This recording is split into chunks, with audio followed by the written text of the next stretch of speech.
నేను అడుగుతూ ఉన్నాను, ఈ మధ్యకాలంలో దాదాపు ఈనాడు పత్రిక కావచ్చు, ఆంధ్రజ్యోతి పత్రిక కావచ్చు, చాలా పెద్ద పెద్ద హెడ్లైన్స్, న్యాయపాలన తెలుగులోనే జరగాలి, లేకపోతే ఆంగ్ల మాధ్యాన్ని జీవోని రద్దు చేయాలా,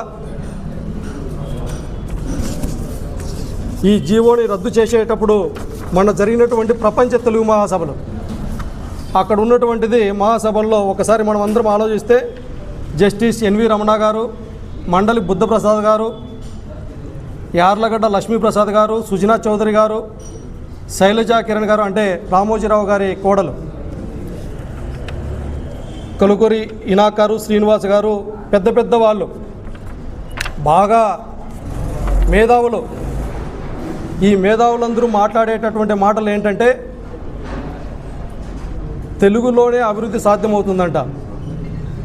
నేను అడుగుతున్నాను వీళ్ళకందరికీ, ఆ మాతల్లి శైలజా కిరణ్ గారికి ఈ సందర్భంగా అడుగుతూ ఉన్నా, ఆమె నడిపేటటువంటి స్కూల్స్ రమాదేవి పబ్లిక్ స్కూల్స్.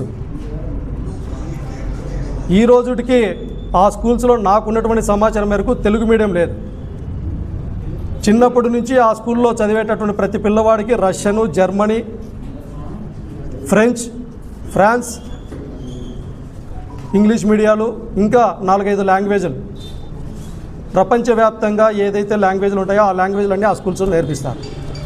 ఇక్కడ మాట్లాడినటువంటి ప్రతి ఒక్కరు కూడా వాళ్ళ పిల్లల్ని కావచ్చు, వాళ్ళ మనవళ్ళని కావచ్చు, ప్రతి ఒక్కరిని కూడా అద్భుతమైనటువంటి స్కూల్స్లో చదివిస్తూ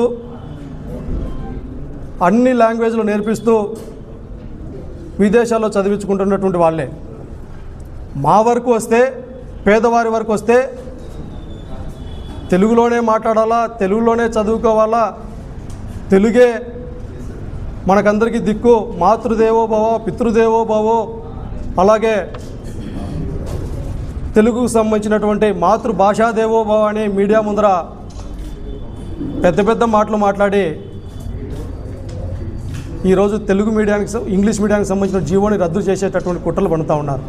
నేను అడుగుతూ ఉన్నా, మీకు సంబంధించినటువంటి పిల్లలపైన మీకు ఏ విధంగా అయితే శ్రద్ధ ఉంటుందో అదేవిధంగా ప్రతి పేదవాడి కూడా వాళ్ళ పిల్లల్ని బాగా చదివించుకోవాలా, బాగా ఇంగ్లీష్లో మాట్లాడితే ఉద్యోగాలు వస్తాయి, వారు పడినటువంటి కష్టం పిల్లలు కూడా పడకూడదనేసి ఈ సమాజంలో ఉన్నటువంటి ప్రతి ఒక్క పేదవాడి కూడా ఉంటుందా ఉండదా అనేసి ఆలోచన అనేటటువంటిది మీకు కలగలేదా అనేసి ఈ సందర్భంగా అడుగుతూ ఉన్నా.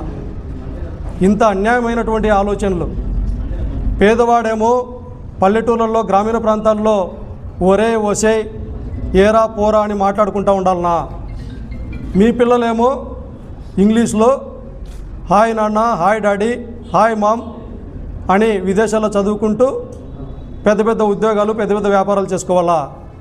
మా బిడ్డలేమో బీసీ, ఎస్సీ, ఎస్టీ, మైనార్టీ వర్గాలు కావచ్చు, అగ్రవర్ణాలకు సంబంధించిన పేదలు కావచ్చు, వీళ్ళేమో ఈ విధమైనటువంటి ఆలోచన విధానంతో చదువుకోకుండా మీ ఇళ్లలో పాచి పనులు చేసుకోవాలా. ఇదే మీ ఆలోచన విధానం. ఈ రాష్ట్రంలో పేదవాడి పట్ల డబ్బున్నటువంటి వాడు మాత్రమే చదువుకోవాలి, పేదవాడు చదువుకు పనికిరావడం అనేటటువంటిది మీ విధానమా? ఇంత ఘోరమైనటువంటి ఆలోచన విధానమా? ప్రపంచం వేగంగా మారుతూ ఉంది.